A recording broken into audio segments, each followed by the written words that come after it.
যারা রাজপথে নেমেছে এই 5ই আগস্টে, তারা তাদের মাথা থেকে এই রাজনৈতিক ভূত আর কোট আনকোট ছাড়াতে পারবে না। কিন্তু এটা যদি পজিটিভ ডিরেকশনে যায় তাহলে আমাদের সামনে হোপ আছে।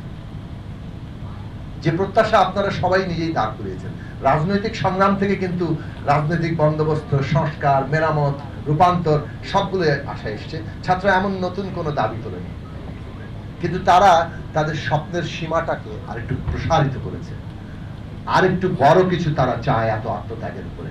রাজনৈতিক নেতৃত্ব আছেন, তাদের সামনে চ্যালেঞ্জ কিভাবে তারা এই ছাত্র তরুণদের প্রত্যাশা পূরণ করবেন।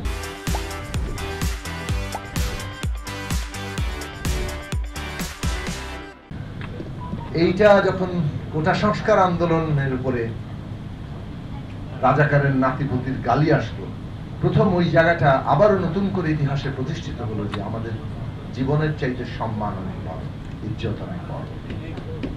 মানুষ তার সম্মান রক্ষা করার জন্য জীবন দিয়ে নামে।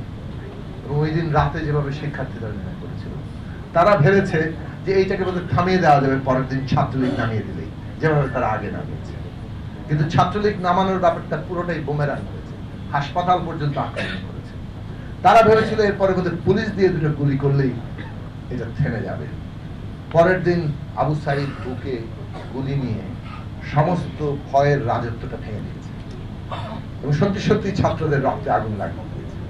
কিন্তু ইন্টারেস্টিংলি এই যে 18-19 তারিখের সংগ্রাম এবং ঢাকা বিশ্ববিদ্যালয় বন্ধ ঘোষণা করে তারা বের করে দিল, প্রাইভেট ইউনিভার্সিটির ছাত্ররা যাদের নিয়ে নানান রকম একটু আগে তাসলিম করে বলে গেল, কিন্তু তারা যেভাবে প্রতিরোধ 18 তারিখ থেকে শুরু করেছে এবং 5 তারিখের বিজয় পর্যন্ত নিয়ে গেছে, সেটা অবিস্মরণীয়।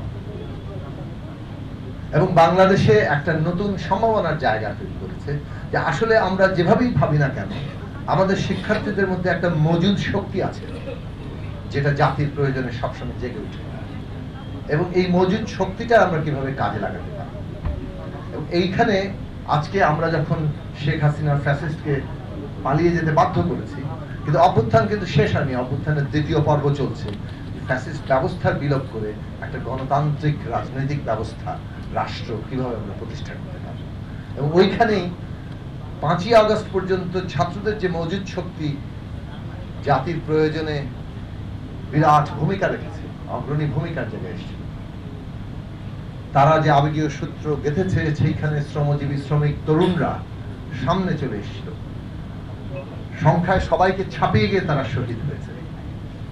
এই যে তরুণদের ঐক্যটা করা, সেটা ছাত্র হোক, শ্রমিক হোক, শ্রমজীবী হোক, এই তরুণদের ঐক্যটা রক্ষা করা এই দ্বিতীয় পর্বে আরো অনেক জরুরি।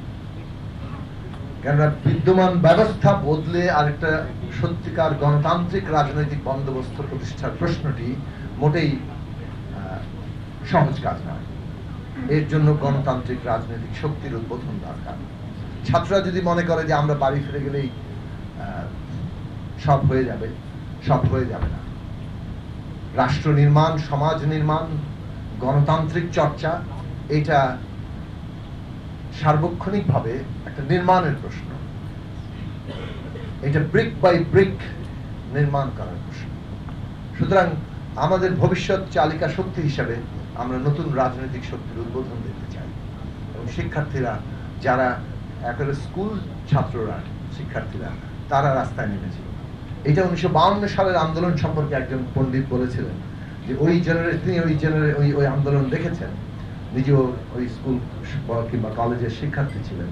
তার বক্তব্য ছিল যে আমাদের প্রজন্মের সব যারা যারা রাস্তায় নেমেছে, এরা আর কখনো মাথা থেকে রাজনীতিটা ছাড়াতে পারে।